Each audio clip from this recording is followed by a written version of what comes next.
ဒီကနေ့သာသနာတော်နှစ်2562ခုနှစ်လူတော်ဝေါဟာကောဇာတက္ကရာ1382ခုနှစ်ကဆုံလဆန်း12ရက်ခရစ်တက္ကရာ2019ခုနှစ်မေလ15ရက်ရှားပြည်နယ်တောင်ပိုင်းတောင်ကြီးမြို့မုဂ္ဂဝိပဿနာတရားစဉ်နဲ့လုပ်ငန်းစဉ်ပြန်ပွားရေးအဖွဲ့ခွဲအမှတ်25၌ကျေးဇူးတော်ရှင်အက္ကမဟာပန္တိတမုဂ္ဂုဆရာတော်ဘုရားကြီးဥပနိဒေယအတိုင်းရန်ကုန်မြို့မုဂ္ဂဝိပဿနာတရားစဉ်နဲ့လုပ်ငန်းစဉ်ပြန်ပွားရေးအဖွဲ့ချုပ်ကြီးဒုတိယနာယကချုပ်ပြည်သွင်းပြည်ပသာသနာပြုကမ္မထာနာစရိယဆရာတော်ဒေါက်တာပတ္တနာဧကညာဏမဟာထေမြတ်၏တရားပတ်ဖြစ်သောဝါပတရားစခန်းပွဲတတိယအပတ်ဆယ်ရက်အတိတ်ထံအထုတရားစခန်းပွဲ၌ဒီကနေ့ညနေပင်သစ္စာ၄ပါးကျေးဇူးပြုလာတာဒီကနေ့ဘယ်နှရက်မြောက်လာပြီလဲ9ရက်မြောက်လာပြီ9ရက်မြောက်ညနေပိုင်းခန္ဓာညာရောက်သစ္စာ၄ပါးတရားတော်ထောသစ္စာ၄ပါးတရားတော်ကိုမဟောကြတေးမီ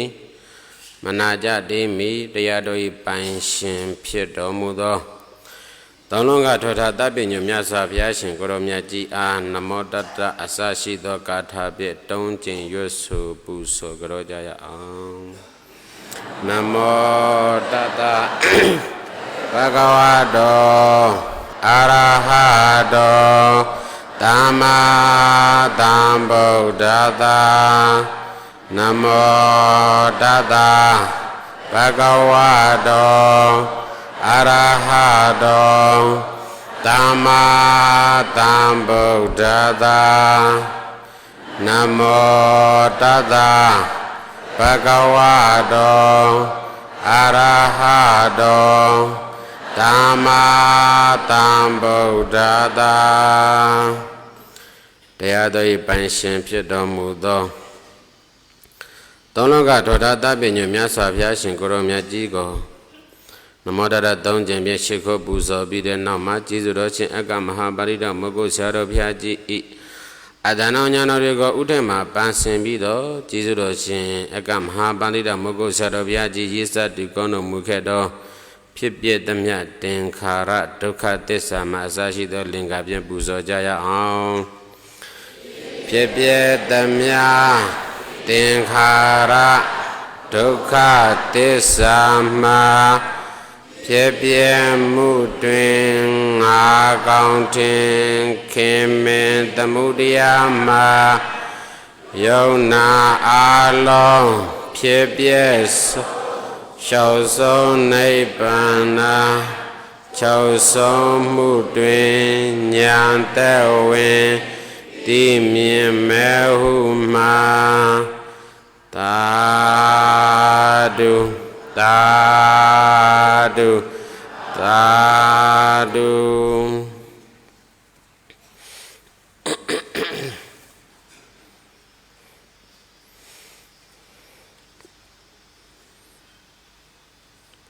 ယောဂီပေါင်းသူတော်ကောင်းတော့မိမိတို့ရဲ့တဏ္ဍာမှာခန္ဓာ၅ပါးရှိတဲ့အလျောက်ဓွာရ6ပေါက်လည်းမရှိဘူးလားရှိသလားဓွာရ6ပေါက်ထဲမှာမျက်စိနားနှာခေါင်းလျှာကိုယ်စိတ်ဆိုပြီးတော့မရှိဘူးလားရှိသလားအဲ့ဒီထဲမှာမျက်စိတစ်ပေါက်မျက်စိဆိုတဲ့အကြည်ဓာတ်မရှိဘူးလားရှိသလားမျက်စိဆိုတဲ့အကြည်ဓာတ်ပြီးတော့မှအစင်ရောမရှိဘူးလားရှိလားအစင်လည်းရှိတယ်သူတို့နှစ်ခုပေါင်းဆိုင်နေလို့မြင်စိတ်ဆိုတာမပေါ်လာဘူးလားပေါ်လာလားပေါ်လာတယ်ပေါ်လာတဲ့အခါမှာတဲ့ခန္ဓာဘယ်နှပါးပေါ်တယ်ပြောတယ်၅ပါးပေါ်တယ်တဲ့ဒီ၅ပါးဘယ်လိုလုပ်ပေါ်မလဲတပြိမ်နဲ့ပေါ်မယ်နော်တပြိမ်နဲ့ပေါ်မှာဘယ်လိုပေါ်မလဲဆိုလို့ရှိရင်စိတ်တစ်ခုဖြစ်တိုင်း စေတသိက်9လုံးပါတယ်လို့မပြောခဲ့ဘူးလားပြောခဲ့ကြလားပြောခဲ့တယ်နော်အဲ့ဒီမှာဖတ်တာမပါဘူးလားပါသလားဖတ်တာဝေဒနာတင်ညာစေတနာဧကဂတစီဝိတ္တန္တရေမနတိကာရာဟာလေတော့ဖတ်တာဝေဒနာတင်ညာစေတနာဧကဂတစီဝိတ္တန္တရေမနတိကာရာဆိုပြီးတော့မရှိဘူးလားရှိသလားဘယ်နှလုံးရှိ9နှလုံးရှိတယ်နော်ဟုတ်ပြီဒီနေရာမှာဝေဒနာဆိုတာမပါဘူးလားပါတင်ညာရောမပါဘူးလားပါသလားဟုတ်ပြီဝေဒနာနဲ့တင်ညာနဲ့ပါရနော်ဝေဒနာတင်ညာပါတယ်ဖတ်တာ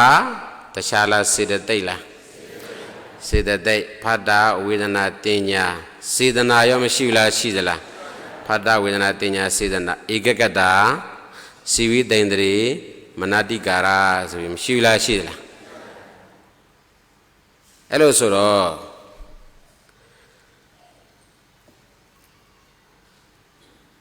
ယုတ်ဒီရူပခန္ဓာယုတ်ဒီပါလေတော့ယုတ်ဒီရူပခန္ဓာဝေဒနာဒီဝေဒနာခန္ဓာတင်ညာဒီတင်ညာခန္ဓာဝေဒနာတင်ညာမှကျွင်းတဲ့စေတသိက်50ဒီဒီခန္ဓာခန္ဓာဒီမှာစေတသိက်50လို့မဟုတ်လို့ဒီမှာ5ပါးပဲကျန်တော့ဘယ်နှပါးကျန်တော့5ပါးတွေပါခန္ဓာလဲသင်္ခါရခန္ဓာဟုတ်တယ်မလားအဲ့ဒီနေရာမှာနောက်တစ်ခါမြင်စိတ်ဆိုတာမပေါ်လာဘူးလားပေါ်လာအဲ့ဒါဒီပါခန္ဓာလဲဝိညာဉ်နဲ့ခန္ဓာပါခန္ဓာလဲဝိညာဉ်နဲ့ခန္ဓာအဲ့ဒီလိုမျိုးခန္ဓာမပေါ်လားပေါ်လားအဲ့လိုဆိုတော့မျက်စိတစ်ပေါက်မှာခန္ဓာပေါ်တယ်အဲ့ဒီခန္ဓာပေါ်တာဒီမြင်စိတ်ဆိုတဲ့ခန္ဓာပေါ်တယ်နဲ့တပြင်းနေတဲ့ခန္ဓာဘယ်နှပါးပေါ်တယ်ပြောလဲ5ပါးပေါ်တယ်မပြောလားပြောသလား5ပါးပြောတယ်ပဲဒီလိုဆိုတော့တောတက္ကရာကမှာပေါင်းသူတော်ကောင်းတော့အဲ့ဒီမြင်တိစိတ်တစ်ခုကိုကြည့်ရအောင်မြင်တိစိတ်ကသူ့အလိုလိုပေါ်လာတာလားမဟုတ်ဘူးခုနကပြောကြလို့ဟောဒီနေ့ကပြောကြလို့အကြောင်းတရား၄ပါးစုံမှမြင်စိတ်ဆိုတာပေါ်တယ်နော်အဲ့ဒါမလားမျက်စိအကြည့်ရဲ့အစင်းရဲ့ပြီးတော့အလင်းရဲ့နှလုံးတွင်းရဲ့မှာမြင်စိတ်တစ်ခုပေါ်တယ်ပြောတယ်နော်ဟုတ်တယ်မလားကြည့်လိုက်ဒီလိုဆိုလို့ရှိရင်တခါတည်းဒီတိုင်းပေါ်ယူထုံးစမ်းမရှိဘူးသူအကြောင်းတရားနဲ့တူသူအကျိုးတရားနဲ့တူဖြစ်ပြီးလာမှာမပေါ်လာဘူးလားပေါ်လာတယ်ကြည့်လိုက်တခြားပေါ်နေတာလားဓမ္မတွေပေါ်နေတာလားဓမ္မတွေပေါ်နေတာတည်တဲ့အခါကျတော့ငါသူတပတ်ယောက်ျားမင်းမှာပုဂ္ဂိုလ်တ attva ပါရဲ့လားမပါဘူးဟိုမှာမျက်စိဆိုတဲ့အကြည်ရဲ့အစင်းရဲ့ကတခြားလားရုပ်တရားလားရုပ်တရားဟုတ်ပြီဒီနေရာမှာမြင်စိတ်ကတခြားလားနာမ်တရားလားနာမ်တရားအဲ့ဒါကိုဒီတိုင်းဟောမလုပ်ပဲနဲ့မြင်စိတ်ပေါ်တယ်ဆိုပြီးတော့အဲ့ဒီအပေါ်မှာငါဆွဲလို့ရှိရင်တခြားလားတဏှာလာမလားပြောပြီးပြီနော်တဏှာလာမယ်တဏှာဆိုတာတဏှာလာပြီဟဲ့ဆိုလို့ရှိရင်တခြားပါလာမလားဒိဋ္ဌိပါလာမလား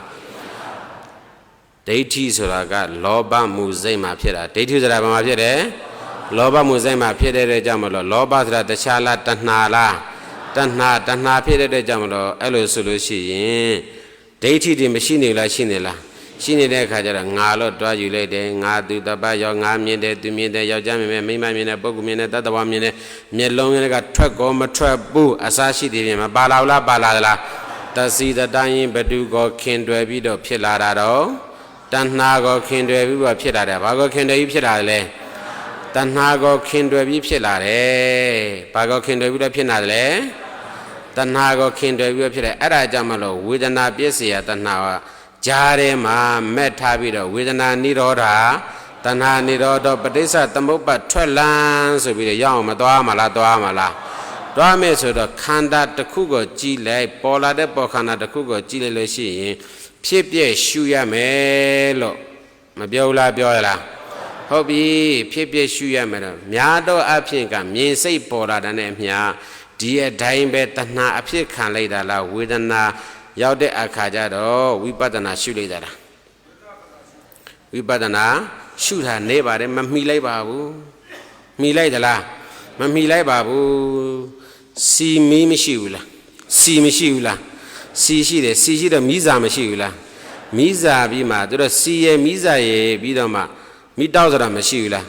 အဲ့ဒီမိတောက်ဆိုတဲ့ပေါ်လာတဲ့အခါကျမှအလင်းရောင်ဆိုတာမထွက်လာဘူးလားထွက်လာသလားထွက်လာတယ်တဘောပေါက်ရလားထွက်လာတဲ့အခါကျတော့စီဆိုတဲ့ဥစ္စာလည်းပဲစီဆိုတဲ့ဥစ္စာလည်းပဲမိစာမပါဘဲနဲ့ရပါမလားစီနဲ့မိစာနဲ့သူတို့နှစ်ခုဖြစ်လာတဲ့အခါကျမှမီးဆိုတာမတောက်လောက်လားတောက်လာသလားမီးဆိုတဲ့တောက်လာတဲ့တခြားလားမီးဆိုတာလေမလောင်လားလောင်လား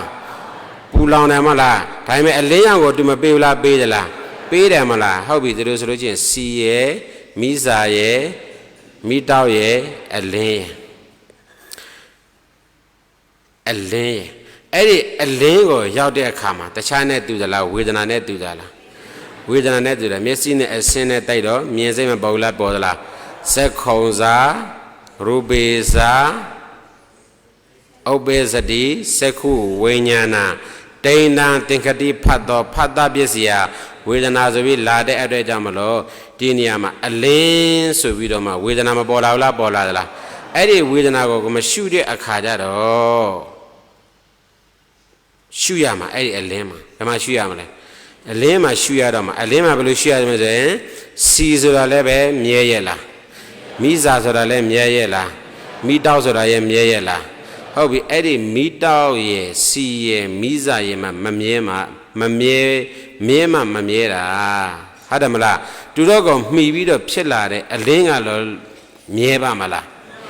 မမြဲဘူးမြဲပါမလားမမြဲဘူးအဲ့ဒီဥစ္စာကိုဘောဇဉ်9ပါးနဲ့ကိုတော့တင်ပြီးတော့မရှုရမလားရှုရမလားဘောဇဉ်9ပါးဆိုတာကနံပါတ်1အောင်းမေရှင်ဆိုတာတခြားလားတတိတံဘောဇဉ်လားတတိတံဘောဇဉ်မဲ့ညာရဲ့အကြောင်းတရားတွေကိုအောင်းမေရှင်နရဒကဓမ္မဝိစီယတံဘောဇဉ်မရှိဘူးလားရှိသလားဓမ္မဝိစီယတံဘောဇဉ်ကမဲ့ညာရဲ့အကြောင်းဖြစ်တဲ့တရားတစ်ဘောကိုစူးစမ်းပြီးတော့ဆင်းရှင်းတယ်အဲ့ဒါတခြားလားဓမ္မဝိစီယလားဓမ္မဝိဇ္ဇဝရိယတံဘောဇဉ်ဆိုတာကမဲ့ညာဤအကြောင်းဖြစ်တဲ့တရားတွေကိုအာထုတ်မှုမဲ့ညာရဲ့အကြောင်းဖြစ်တဲ့တရားတွေကိုအာထုတ်မှုပီတိတံဘောဇဉ်ဆိုတာကအဲ့ဒီမဲ့ညာရဲ့အကြောင်းဖြစ်တဲ့တရားတွေကိုနှစ်သိမ့်ပေးတာမဲ့ညာဖြစ်တဲ့အကြောင်းတရားတွေကိုနှစ်သိမ့်ပေးတာနောက်တစ်ခါပတ္တိတံဘောဇဉ်ဆိုတာမဲ့ညာရဲ့အကြောင်းတရားဖြစ်တဲ့တရားတွေကိုရောက်လာပြီဆိုလို့ရှိရင်ကိုယ်စိတ်တွေကိုငြိမ်းအေးစေတဲ့လက္ခဏာတဲ့နော်တမာတိတံဘောဇဉ်ကမဲ့ညာရဲ့အကြောင်းတရားဖြစ်တဲ့တရားတွေကိုတည်ကြည်ပြီးတယ်ဥပ္ပခတံဘောဇဉ်ကမဲ့ညာရဲ့အကြောင်းတရားဖြစ်တဲ့တရားတွေကိုအညီအမျှဖြစ်အောင်ပြုလုပ်ပြီးတဲ့ဥပ္ပခတံဘောဇဉ်တဘောပေါက်လားတဏှာပြည့်ဆိုလို့ရှိရင်မေတ္တာစေတဝိမတ္တိကိုမှီဝဲပြီးတော့မှဖြစ်လာတဲ့တရားတွေဆိုလို့ရှိရင်တဲ့တတိတံဘောဇဉ်ဆိုတာကတတိကိုထင်စေတယ်ဘာကိုထင်စေတယ်လဲတတိကိုထင်စေတယ်နောက်ပြီးတော့မှတစ်ခါဓမ္မဝိဇ္ဇာတံဘောဇဉ်ဆိုတာကပညာဖြင့်ထက်ဝန်းကျင်ကိုစူးစမ်းလိုက်တာပညာဖြင့်ထက်ဝန်းကျင်ကိုမစူးစမ်းလိုက်ဘူးလားစူးစမ်းလိုက်သလားစူးစမ်းလိုက်တယ်စူးစမ်းပြီးတဲ့အခါကျတော့ဝိရိယဆိုတဲ့တရားတွေနဲ့မအားထုတ်လားအားထုတ်သလားအဲ့ဒါတခြားလားဝိရိယတံဘောဇဉ်လားဟုတ်ပြီဝိရိယတံဘောဇဉ်နောက်တော့တစ်ခါအားထုတ်လိုက်တဲ့အခါကျတော့ပူလောင်တဲ့တဘောတရားတွေလာတယ်အဲ့ဒီပူလောင်တဲ့တဘောတရားတွေကိုငြိမ်းအေးစေလိုက်တာကပီတိတံဘောဇဉ်ပူလောင်ခြင်းကိုငြိမ်းအေးစေတာကပီတိတံဘောဇဉ်အဲ့ဒီပူလောင်လာတဲ့အခါကျတော့ဘာဖြစ်လဲဆိုတော့မယုံလားယုံသလားယုံရင်ဆံခတ်ဖြစ်စေတဲ့တရားတွေကိုငြိမ်းစေတဲ့တရားတွေတခြားလားပတ္တိတံဘောဇဉ်လားပတ္တိတံဘောဇဉ်နော်နောက်တော့တစ်ခါတမာတိတံဘောဇဉ်ကစိတ်ကိုကောင်းစွာတည်ကြည်စေတာတမာတိတံဘောဇဉ်ကစိတ်ကိုကောင်းစွာတည်ကြည်စေတာနောက်ပြီးတော့ဥပ္ပခတံဘောဇဉ်ကဉာဏ်ဖြင့်ကိလေသာတရားတွေကိုဆင်ရှင်းတာဘာလဲတော့ဉာဏ်ဖြင့်ကိလေသာတရားတွေကိုဆင်ရှင်းတာဝိပဿနာတစ်ခုရှုလို့ရှိရင်မလိုဘူးလားလိုသလားမနေ့ကလည်းပြောခဲ့ပြီကရကမဲ့ခင်၅ပါးဘာလဲတော့ကရကမဲ့ခင်၅ပါးပ ပြောမယ်ဆိုလို့ရှိရင်လောကီမက်ကင်၅ပါးမပြောလားပြောသလားတမ္မာဝါယာမတမ္မာဝါယာမတမ္မာတတိတမ္မာဓမ္မာတိကတမ္မာတိမက်ကင်၃ပါးဘာလဲတော့တမ္မာတိမက်ကင်၃ပါးအဲ့ဒီတမ္မာတိမက်ကင်၃ပါးကတမ္မာဝါယာမဆိုတဲ့ပုဂ္ဂိုလ်ကအဲ့တမ္မာတိမက်ကင်၃ပါးကဒါပန်းခုတဲ့ဥပမာနဲ့မပြဘူးလားပြသလားပြတယ်တမ္မာဝါယာမဆိုတဲ့ဒီပုဂ္ဂိုလ်ကဘာလဲဆိုလို့ရှိရင်အဲ့ဒီမှာတမ္မာတတိကအပေါ်တက်ရအောင်ဆိုပြီးတော့သူကထိမ့်ပေးလိုက်တာအောက်ကနေပြီးမထိန်ပြီးတော့ထိန်ပြီးလိုက်လားရောငါကြောပေါ်တဲ့ဆိုပြီးတော့မပေးလိုက်လားပေးလိုက်သလားပေးလိုက်တယ်အဲ့ဒီနေရာမှာတခါတမ္မာတတိကမတက်လားတက်သလားသူတို့နှစ်ယောက်ကိုလဲမှာဆိုလို့ဆိုပြီးတော့မှတမ္မာဝါယာမနဲ့တမ္မာတတိနဲ့ကိုလဲမှာဆိုလို့ဆိုပြီးတော့မှတမ္မာတိကနေပြီးတော့မှပေးနာမှာမရပ်ပေးလားရပ်ပေးသလားရပ်ပေးတယ်များတော့အပြင်တမ္မာတတိကအရှုခံတရားတော်ကိုဆွဲတင်ပေးလိုက်တယ်တမ္မာတတိဆိုတာကအရှုခံတရားပေါ်ဆွဲတင်ပေးတယ်အရှုခံတရားဆိုတာတခြားလားခန္ဓာ၅ပါးလားခန္ဓာ၅ပါးပေါ်လာတဲ့ပေါ်ခန္ဓာပေါ့ဗါတဲ့တော့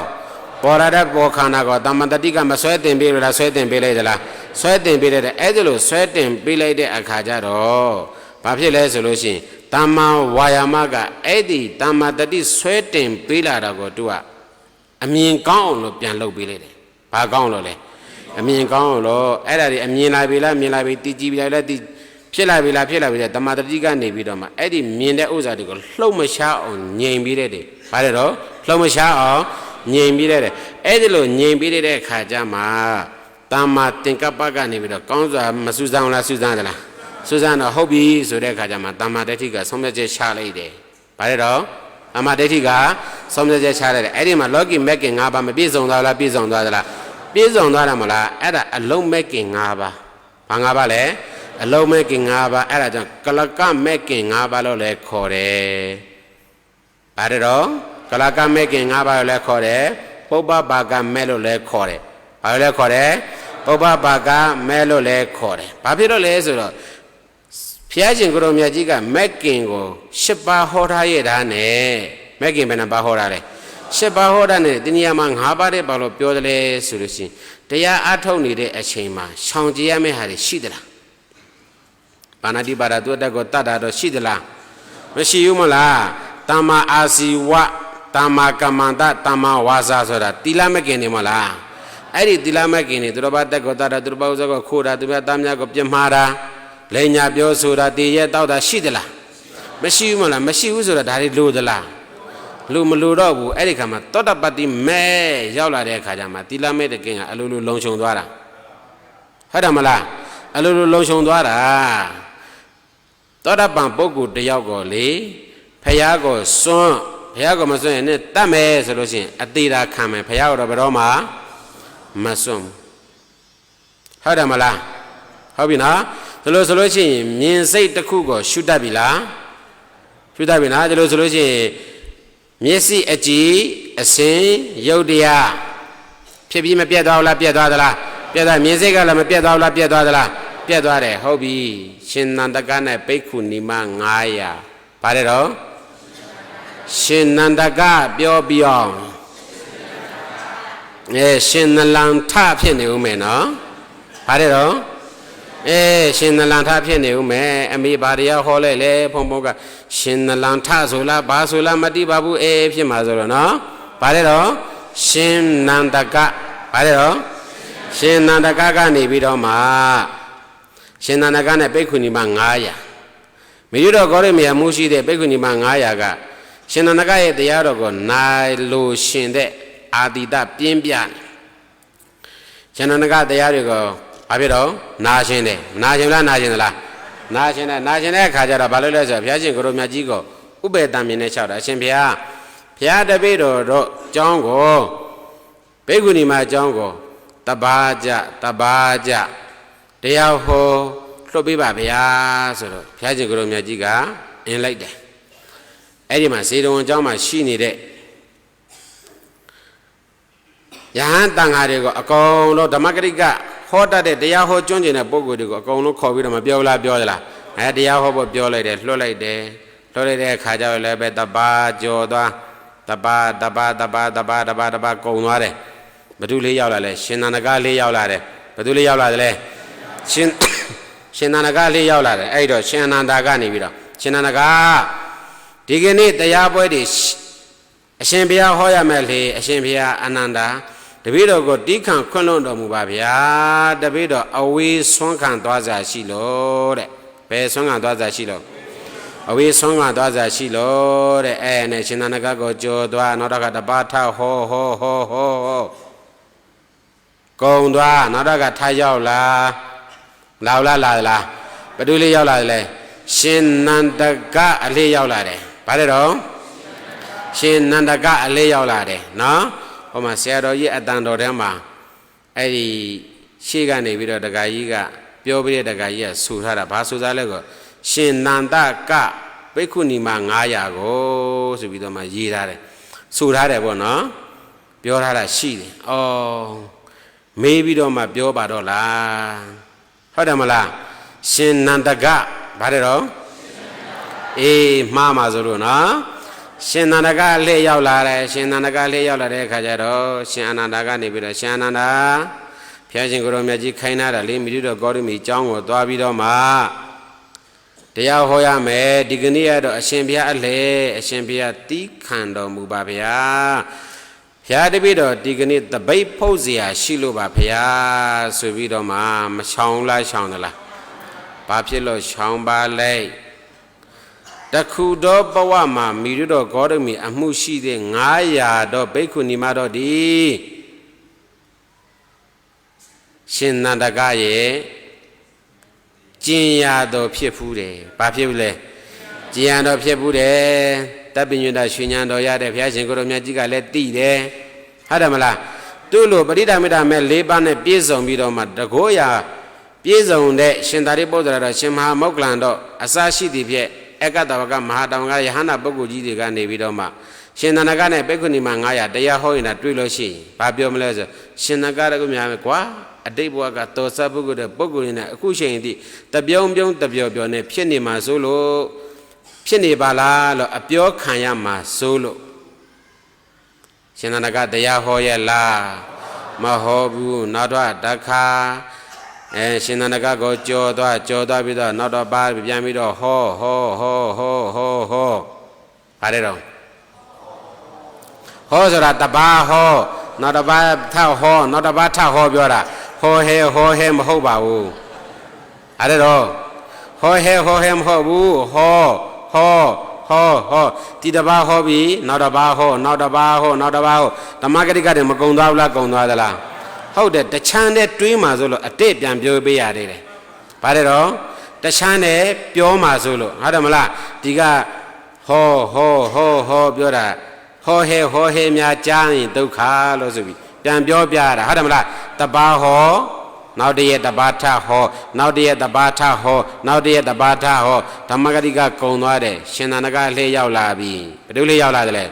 ရှင်သန္တကလေးရောက်လာပြီရှင်သန္တကနေပြီးတော့မှရှင်အနန္ဒကနေပြီးတော့မှရှင်သန္တကဘုရား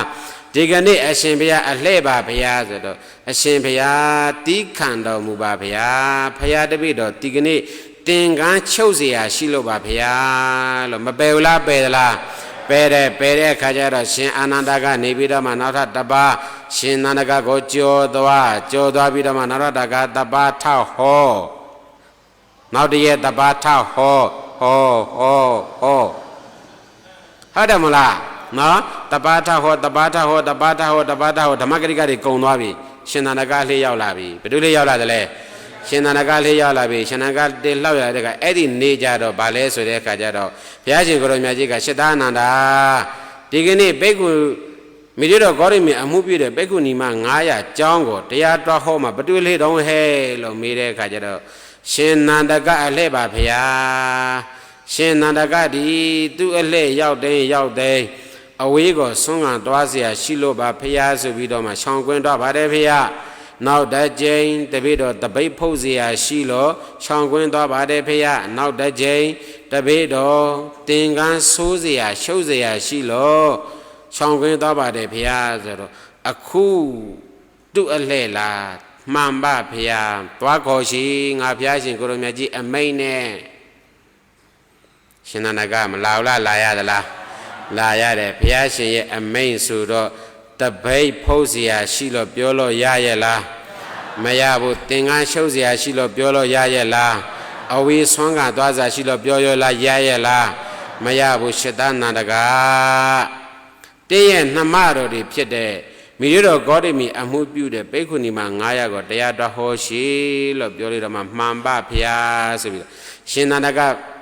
တရားဟောပါမသွားဘူးလားသွားလားသွားတော့မိရတော်ဂေါတမီအမှုပြုတဲ့ပိက္ခုနီမှာ900ကရှင်နန္ဒကကိုလည်းဖူးမြော်ရော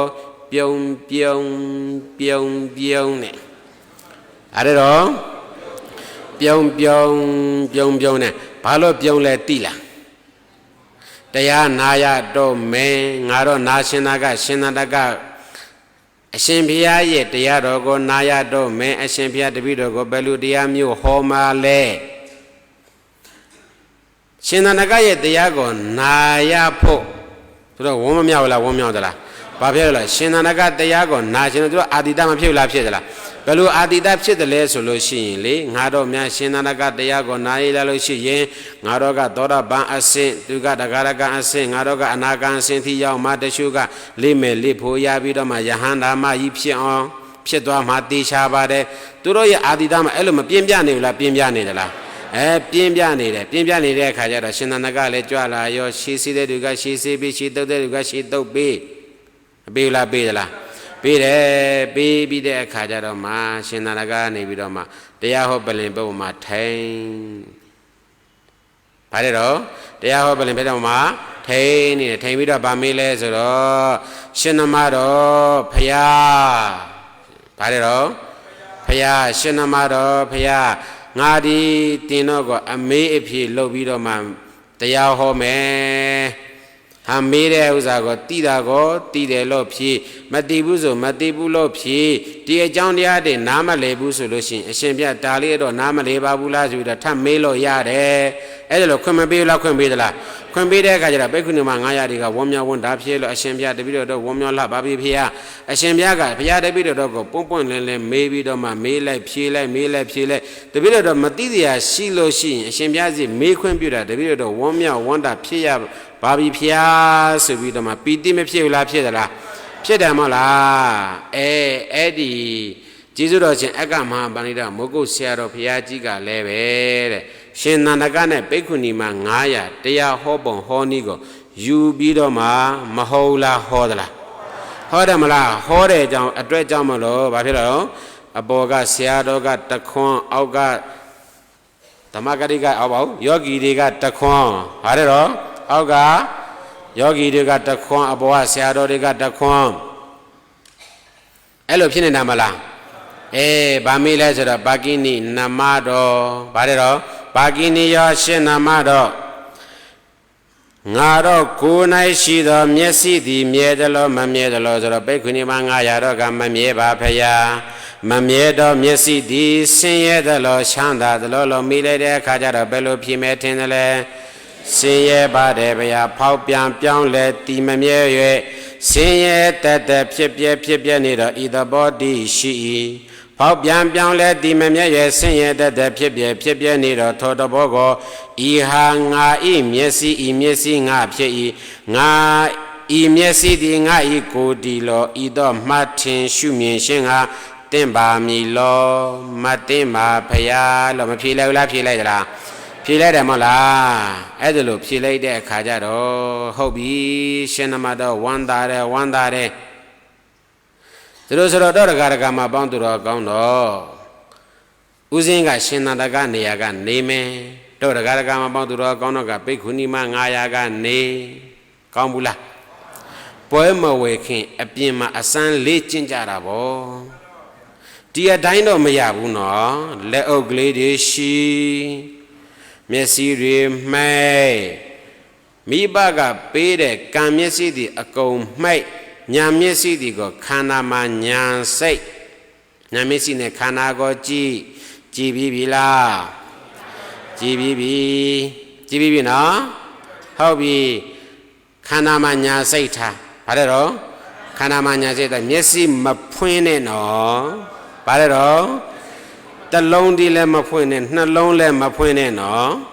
ဗါတယ်တော့တလုံးလည်း မဖွင့်နဲ့နှလုံးလည်းမဖွင့်နဲ့အာယုံပြုတာနှလုံးသားထဲမှာအဲ့ရဲ့ခန္ဓာကိုအတ္တဘောကြီးထဲမှာအာယုံပြုပြီးတော့ပေါ်လာတဲ့ဘောခန္ဓာဥစဉ်ပြောလိုက်တဲ့တရားတွေကိုအာယုံပြုထားဗါတယ်တော့ဥစဉ်ပြောလိုက်တဲ့တရားတွေကိုအာယုံပြုထားကြားတဲ့တရားတွေလာတော့မယ်ဩယောဂီအပေါင်းသူတော်ကောင်းတော့တင်တော့ငါတော့ကိုယ်၌ရှိတော်နာသည်မြဲသလောမမြဲသလောဖြစ်ပြပြောင်းလဲမမြဲနိုင်သောဟောဒီနာသည်ဆင်းရဲသလောချမ်းသာသလောဖြစ်ပြပြောင်းလဲဒီမမြဲ၍ဆင်းရဲတက်ဖြစ်ပြနေတော့ဤသဘောကိုငါဤနာဟု၍၎င်းဤနာသည်ငါဒီဟု၍၎င်းငါဤကိုဟု၍၎င်းဤတော့မှထင်ရှုမြင်ရှင်းငါသင်ပါမည်လောဩယောဂီအပေါင်းသူတော်ကောင်းတော်ဩယောဂီအပေါင်းသူတော်ကောင်းတော်တင်တော့ငါမထူးရဘူးလေနော်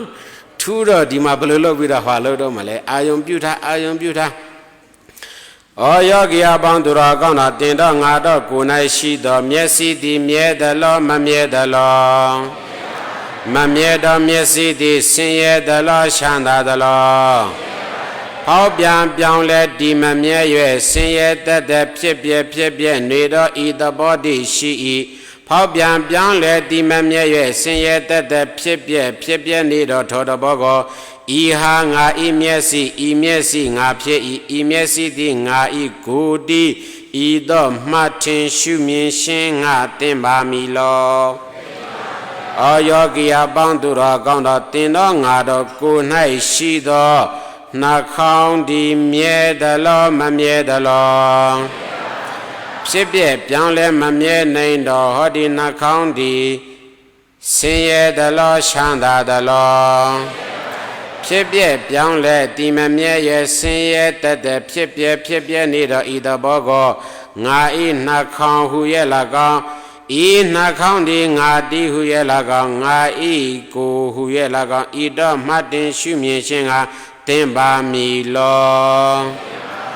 ဩယောဂီအပေါင်းသူတော်ကောင်းတော်တင်တော့ငါတော့ကိုယ်၌ရှိသောမျက်စိနားနှာခေါင်းလျှာကိုယ်စိတ်လို့ခေါ်တဲ့တရားတော်သည်မြဲသလောမမြဲသလောဟောဒီမမြဲတော့မျက်စိနားနှာခေါင်းမျက်စိနားနှာခေါင်းလျှာကိုယ်စိတ်တော်သည်ငါချမ်းသာသလောဆင်းရဲသလောမမြဲစင်တော့ဟောဒီတရားဒီငါဥစ္စာလို့ယူရှင်းငါသင်ပါမည်လောမသင်ပါဗျာအဲ့ဒါကအတွင်းအာယတနာအပညာယတနာကိုသွားနေဩယောဂီအပေါင်းသူတော်ကောင်းတော်တင်တော့ငါတော့၌ရှိတင်တော့ငါတော့ကိုယ်၌ရှိသောအစင်းသည်မြဲသလောမမြဲသလောအတန်သည်မြဲသလောမမြဲသလောအနှံ့သည်မြဲသလောမမြဲသလောအယတာတိမြဲသလောမမြဲသလောအထိအတွေ့တိမြဲသလောမမြဲသလောအစင်အတန်အနာအယတာအထိအတွေ့မတပ္ပတော်တဘောတရားတော်တိမြဲသလောမမြဲသလောမမြဲသောဖြစ်ပြတဘောတိဆင်းရဲသလောချမ်းသာသလောဟောပြန်ပြောင်းလဲဒီမမြဲရဲ့ဆင်းရဲတက်ဖြစ်ပြတဘောကိုငါဟုဆိုမည်လောငါဟုဆိုလို့ရမည်လောငါဟာဟုဆိုလို့ရမည်လောငါကိုဟုဆိုလို့ရမည်လောအဘဲကြောင့်ဆိုလို့မရပါတနီ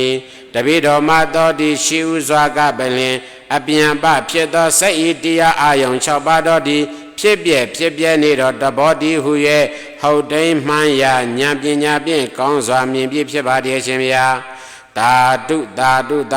တော့ပင်လေအလိယတပိမြတ်ဒီဖြစ်ပြတဘောကိုဟုတ်တိန်မှန်ရာဉာဏ်ဖြင့်သိမြင်ရ၏လို့ဆိုပြီးတော့ရှင်သာတကကနေပြီးတော့မှဘိက္ခုနီမ900တော်ကို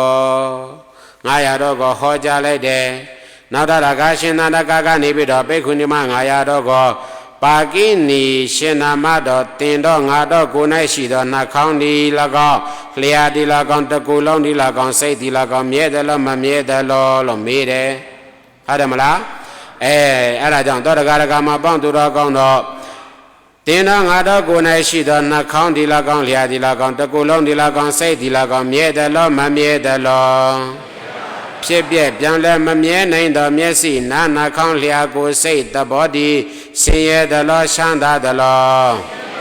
ဖောက်ပြန်ပြောင်းလဲတည်မမြဲရဲ့ဆင်းရဲတတ်တဲ့ဖြစ်ပြနေတော့မျက်စိနားနှာခေါင်းလျာကိုယ်စိတ်တော်ဤဖြည့်ရှင်းပြည့်ရှင်းတဘောကိုငါဟာဟူရဲ့၎င်းငါဟူရဲ့၎င်းဤတော့မှတ်ထင်ရှုမြင်ရှင်းငါတင်ပါမည်လောဘယ်လောက်ကြည်စုများလဲဖွင့်လို့ရပါပြီဗျာဘယ်လောက်ကြည်စုများလဲမများလားများသလားအဲ့ဒါလို့ဟောကြားလိုက်တဲ့အခါကျတော့လေရှင်နန္ဒကဟောလိုက်တယ်ဟောလဲဟောပြီးတော့တချို့ကသောတာပန်ဒီတီးကြတချို့ပါတီးကြလဲသောတာပန်မတီးလားတီးသလားဘာဖြစ်လို့သောတာပန်တီးတယ်လဲဆိုလို့ရှိရင်တဲ့ရှင်နန္ဒကကမေးလိုက်တဲ့တရားရဲ့အစင်မှန်ကို6တေသနာအစင်ကို6ပြီးတော့မကြည့်လားကြည့်တယ်လားကြည့်လိုက်ပြီးတော့မှအဲ့ဒီမှာသူ့ရဲ့ခန္ဓာမှာညာစိတ်ပြီးတော့ကြည့်တဲ့အခါကျတော့မဲ့ညံလေးတွေမပေါ်လာဘူးလားပေါ်လာသလားပေါ်လာပြီးတဲ့အခါကျတော့ဖြစ်ပြမြင်ဖြစ်ပြမဆုံးတော့လားဆုံးသွားသလားဆုံးသွားတဲ့အခါကျတော့အဲ့ဒီဘိက္ခုနီမှာတချို့ဘိက္ခုနီမှာတော့ဒီသောတာပန်မတည်သွားတာတည်သွားသလားသောတာဂရကမောတော်ကောင်းတော့ခန္ဓာမှာညာစိတ်ထားရဲ့လားစိတ်ထားတယ်ဟုတ်ပြီနောက်တော့တစ်ခါလဲဘုရားရှင်ကိုရောမြတ်ကြီးကရှင်သန္တကကိုနောက်တည့်ပြန်ပြီးတော့မဟောခင်လားဟောခင်လားနောက်တည့်ပြန်ဟောခင်နဲ့နောက်တည့်ကျတော့ဗာလဲဆိုလို့ရှိရင်လေဥပမာဥပမေယနဲ့ဟောတယ်လေဘယ်လိုဟောတယ်လဲဥပမာဥပမေယနဲ့မဟောလားဟောသလားဥပမာအပြင်ရှင်နမတော်လေစီမီညှိထွန်းလာတာရှိတယ်ဗါလဲတော့စီမီညှိထွန်းလာတာရှိတယ်အရင်တော့ဘုန်းကြီးကျောင်းတွေမှာဆိုလို့ရှိရင်သူတို့နှစ်ဘေးနားမှာစီမီတခုဒီနားမှာစီမီတကူဘက်မှာစီမီတကူစီမီတွေစိုက်ထူထားတာမရှိဘူးလားရှိတယ်လားရှိတယ်ဘာဖြစ်လို့မီးမရသေးဘူးလေအဲ့တော့လက်စစ်မီးတွေနော်ဟုတ်တယ်မလားအဲ့ဒီမှာစီမီတကူတော့ဥပမာပြလိုက်တယ်ဟောရှင်နမတော်လေညှိတွန်းရင်ထားတော့စီမီခွင့်နဲ့စီဒီလည်းအမြဲမဟုတ်ဘူးစီမီစာဒီလည်းအမြဲမဟုတ်ဘူးမိတော့တယ်လည်းအမြဲမဟုတ်ဘူးလေစီမီစာမိတော့အမိကိုပြုပြီးတော့ဖြစ်တဲ့မိရောင်ဒီကမြဲဤလို့ဆိုရှင်းကတင့်ပါမီလို့မပြောလိုက်ဘူးလားပြောလိုက်သလားဟုတ်တယ်မလားစီရဲ့မိစာရဲ့မိတော့ရဲ့ကိုမိပြီးတော့ဖြစ်လာတဲ့အလင်းရောင်မရှိဘူးလားရှိလားရှိတယ်မလားအဲ့ဒီအလင်းရောင်ကရောစီရဲ့မိစာရဲ့မိတော့ရဲ့မှာမြဲမှမမြဲပဲနဲ့တူတယောက်တည်းအလင်းရောင်မြဲတယ်လို့ပြောလို့ရရဲ့လားမရဘာလို့နေတာခုဝိပဿနာရှုနေတာနော်ဘာလို့နေတာလဲဝိပဿနာရှုနေတာခန္ဓာမှာညာစိတ်ထားရမယ်ဟုတ်တယ်မလားခန္ဓာမှာညာစိတ်ပြီးတော့မကြည့်ရမှာလားကြည့်ရမှာလားကြည့်ရမယ်အဲ့ဒီကနောက်တစ်ခါပြန်ပြီးတော့မှထပ်ပြီးတော့မှတဲ့ဗျရှင်သန္တာကကနေပြီးတော့မှဘိက္ခုနီမှာ900ကိုနောက်ထပ်တစ်ခုဥပမာပေးအောင်မယ်လေမြေပြင်ပေါ်မှာတာမာထွားကျင်းစာပေါက်နေတဲ့တစ်ပင်ကြီးတစ်ပင်ရှိတယ်အဲ့ဒီတစ်ပင်ကြီးရဲ့အမြင့်မရှိဘူးလားရှိသလားပင်စီရောမရှိဘူးလားရှိသလားအမြင့်ရောမြဲပါမလားပင်စီရောမြဲပါမလားအကိုင်းတွေရောမြဲပါမလားအခက်တွေရောမြဲပါမလားအဲ့ဒါတွေမှမမြဲတာသူ့ကိုမှီပြီးတော့ဖြစ်တဲ့အရေးကြမှာမြဲတယ်လို့ပြောလို့ရပါမလားမရဘူးရပါမလားမရဘူးအဲ့ဒီခါကျမှနောက်တစ်ခါကျမှဘုရားရှင်ကိုရောမြတ်ကြီးကနောက်တစ်ချိန်ထဟောခင်းတဲ့အခါကျမှရှင်သန္တာကဘယ်လိုထဟောလဲဆိုလို့ရှိရင်နော်ဘာဂဏိယောနာမတော်ထုတ်ထူတာပလင်အစဉ်အတအနာယတာအထိထောမတပါတော်သဘောတရားဤအာယုံ၆ပါးဖြစ်ပြတရားတော်ကို၎င်းမျက်စိနားနှာခေါင်းလျှာကိုယ်စိတ်ဤကိုအတွင်း၌တရား၆ပါးတော်ဖြစ်ပြတရားတော်ကို၎င်းဤသောအပြည့်အပြန်ပတ္တိယအာယုံ၆ပါးဖြစ်ပြတရားကိုတွင်တရား၆ပါးဖြစ်ပြတရားအတွင်းအာယတနာဘယ်နှပါ6ပါးအပြင်အာယတနာဘယ်နှပါ6ပါးသူတော်2ပါးပေါင်းစိန်လို့ဖြစ်လာတဲ့သူတော်2ပါးပေါင်းစိန်ပြီးတော့ဖြစ်လာတဲ့မြင်ရှင်ကြားရှင်နားရှင်လျက်ရှင်ထိရှင်သိရှင်ဤဝိညာဉ်6ပါးဖြစ်ပြတရားတော်ဒီကမြဲဤဟုရဲ့ဆိုနိုင်ပါမည်လောမဆိုနိုင်ပါဖရာအဘဲကြောင့်နီအကြောင်းဖြစ်လျင်သူကပြန်ပြီးအကြောင်းဖြစ်ရင်သူမဖြစ်ဘူးလားအကြောင်းပြည့်ရင်သူမပြတ်ဘူးလားအကြောင်းဖြစ်လင်ဖြစ်အကြောင်းပြည့်လင်ပြည့် ဖြစ်ပြနေတော့ကြောင့်မြဲဤဟု၍မဆိုနိုင်ပါဖရာတာတုတဲ့တချို့ပုဂ္ဂိုလ်တွေယဟန္တာမဖြစ်သွားဘူးလားဖြစ်သွားသလားဘိက္ခုနီမှာ900တွေအကုန်လုံးသောတာပန်တဂရကအနာဂံယဟန္တာအစရှိသည်ဖြင့်မဖြစ်သွားကြဘူးလားဖြစ်သွားကြသလားဖြစ်သွားကြတယ်ဖြစ်သွားကြတဲ့ခါကျမှနောက်တစ်ကြိမ်အကုန်လုံးယဟန္တာဖြစ်အောင်ပြန်မဟောပြီလားဟောပြီသလားဟောပြီးတဲ့ခါကျတော့အဲ့ဒါလိုပဲအစကနေပြီးတော့မှလေမျက်စိနားနှာခေါင်းလျှာကိုယ်စိတ်အစင်အတန်အနာအယတာတွေ့တိစရာကြံသေးစရာအစရှိသည်ဖြစ်လေအတွင်းအာယတနာ6ပါးအပြင်အာယတနာ6ပါးဟုတ်တယ်မလားသူတို့နှစ်ပါးပေါင်းဆိုင်တော့ပေါ်လာတယ်ဗါတယ်တော့အပွင့်တတ်ဆိုတာမရှိလားရှိသလားအဲ့ဒီအပွင့်နဲ့6ပါးကိုအကုန်လုံးစုပေါင်းပြီးတော့မမေးလားမေးသလားအဲ့ဒီလိုမေးလိုက်တဲ့အခါကျတော့ရှင်နန္ဒကကနဲ့ပိက္ခုနီမ900အမေအဖြစ်ပြုလုပ်ပြီးတော့ဖြေလိုက်တာနော်ဘုရားရှင်ကိုရောမြတ်ကြီးကဘယ်လိုရှိကျူးတယ်ဆိုလို့ရှိရင်ရှစ်သားတော်တဲ့အခုမှပဲလေနော်လက်ပြည့်ကြော်တော့ပြီးတော့လာဆန်းရောက်လာတော့လက်ပြည့်ရောက်ခါနေမှာလက်ပြည့်ညောင်းရဝိုင်းပြည့်နဲ့လှပဖြစ်တယ်လို့ပဲလေနန္ဒကရဲ့နှမဖြစ်တဲ့ပိက္ခုနီမ900တော်ဒီလည်းပဲလေတခါတည်းယဟန္တာမဖြစ်သွားကြဘူးလားဖြစ်သွားကြသလားဟုတ်ပြီရှင်နန္ဒကတော့ယဟန္တာဖြစ်သွားတာအရေးမကြီးဘူးဘာအရေးကြီးတာလဲယောဂီပေါင်းသူတော်ကောင်းတော့ယဟန္တာဖြစ်ဖို့အရေးကြီးတယ်မလားယဟန္တာဖြစ်အောင်ဒီညတခါတည်းဒီတရားဟောပြီးတော့ယဟန္တာဖြစ်လိုက်ကြအောင်အခုလိုဟောနေတဲ့အချိန်မှာတော့ယောဂီတွေဘယ်နှယောက်မှသောတာပန်တည်သွားကြတယ်ရှင်ပြလေရှင်နန္ဒကမဟုတ်ဘူးတပည့်တော်မှာတော့လေဘိက္ခုနီမ900မဟုတ်ဘူးဒါပေမဲ့လို့ခန္ဓာမှာညံစိတ်လိုက်လို့ရှိရင်မရဘူးလားရတယ်လားဘယ်သူဟောတဲ့တရားတွေလဲရှင်နန္ဒကဘိက္ခုနီမ900ကိုဟောရတာမလားကဲဟုတ်ပြီအဲ့တော့တောတဂရကမတို့ကောင်းတော့အာယုံပြန်ဆိုင်အဲ့ဒါပြီးတာနဲ့တပြိမ်နဲ့တည်းဥစဉ်ဓာတုခေါ်ပြီးတာနဲ့တောတဂရကမပေါ့သူတော်ကောင်းတော့ဓာတုခေါ်မယ်ဟုတ်ပြီလားဟုတ်ပြီလက်အုပ်ရှိထားကြလက်အုပ်ရှိအာယုံပြုထားအာယုံပြုထားမယ်နော်ဘာလို့မလို့အာယုံပြုထားမယ်အာယုံပြုထားနော်ခန္ဓာမညာစိတ်ထားတတိအမြဲတမ်းကတ်ထားတတိကတ်ထားတတိမလွတ်စေနဲ့ဘာလဲတော့တတိမလွတ်နဲ့ခန္ဓာမညာစိတ်ထားဩယောဂီအပေါင်းတို့တော်ကောင်းတော်ငါတော့ကိုယ်၌ရှိသောမျက်စိသည်မြဲသလောမမြဲသလောမမြဲသောမျက်စိသည်ဆင်းရဲသလောချမ်းသာသလောဖောက်ပြန်ပြောင်းလဲတည်မမြဲရဲ့ဆင်းရဲတက်ဖြစ်ပြနေတော့ဤသဘောတည်ရှိ၏ဖောက်ပြန်ပြောင်းလဲတည်မမြဲရဲ့ဆင်းရဲတက်ဖြစ်ပြနေတော့ထောသဘောကိုဤဟာငါဤမျက်စိဤမျက်စိငါဖြစ်၏ဤမျက်စိသည်ငါဤကိုယ်တည်ဤသောမှတ်ထင်ရှုမြင်ခြင်းကတင်ပါမည်လောဩယောဂီအပေါင်းသူတော်ကောင်းတော်တင်တော့ငါတော့ကိုယ်၌ရှိသောနာသည်မြဲသလောမမြဲသလောဖြစ်ပြပြောင်းလဲမမြဲနိုင်သောနာသည်ဆင်းရဲသလောချမ်းသာသလောဖြစ်ပြပြောင်းလဲတည်မမြဲရဲ့ဆင်းရဲတက်ဖြစ်ပြနေတော့ဤသဘောကိုငါဤနာဟုရလာကောင်ဤနာသည်ငါတိဟုရလာကောင်ငါဤကိုဟုရလာကောင်ဤတော့မှတ်ထင်ရှုမြင်ခြင်းငါတင်ပါမည်လောဩယောဂီအပေါင်းသူတော်ကောင်းတော်မျက်စိမှာလာထင်မဲ့အစင်ရုပ်တရားဒီမြဲသလောမမြဲသလောမမြဲတော့ဟောဒီအစင်ရုပ်တရားဒီချမ်းသာသလောဆင်းရဲသလော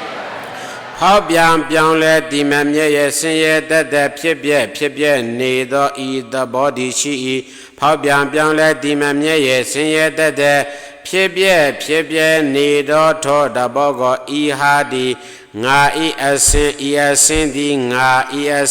ငါဖြစ်၏လောဤတော့မှထင်ရှုမြင်ခြင်းငါတင်ပါမည်လောဩယောဂီအပေါင်းသူတော်ကောင်းတော် တင်တော့ငါတော်ရဲ့ကိုယ်၌ရှိသောအတန်ဒီမြဲတယ်လို့မမြဲတယ်လို့မမြဲတော့ဟောဒီအတန်ဒီဆင်းရဲမီလို့ချမ်းသာမီလို့ဖောက်ပြန်ပြောင်းလဲတည်မမြဲရဲ့ဆင်းရဲတတ်တဲ့ဖြစ်ပြနေသောဤသဘောတွေရှိ၏ဖောက်ပြန်ပြောင်းလဲတည်မမြဲရဲ့ဆင်းရဲတတ်တဲ့ဖြစ်ပြနေသောထောအတန်ဒီငါဤအတန်ငါဤအတန်ဒီဖြစ်၏အဲ့ဒီအတန်ဒီငါဟာလောမှတ်ထင်ရှင်ရှုမြင်ရှင်ငါတင့်ပါမီလောမတင့်ပါဗျာမျက်စိမှလာပေါ်တာကအစင်မျက်စိနဲ့အစင်းနဲ့လာတိုက်တဲ့အခါကျတော့မြင်စိတ်ပေါ်တယ်။အော်ယောဂီအပေါင်းသူတော်ကောင်းတော်မြင်စိတ်တည်မြဲတယ်လို့မမြဲတယ်လို့ဖြစ်ပြပြောင်းလဲတည်မမြဲနိုင်တော့ဟောဒီမြင်စိတ်ဒီငါချမ်းသာမီလို့ဆင်းရဲမီလို့ဖြစ်ပြပြောင်းလဲတည်မြဲရဲ့ဆင်းရဲတတ်တဲ့ဖြစ်ပြနေတော့ဤသဘောကိုငါမြင်တယ်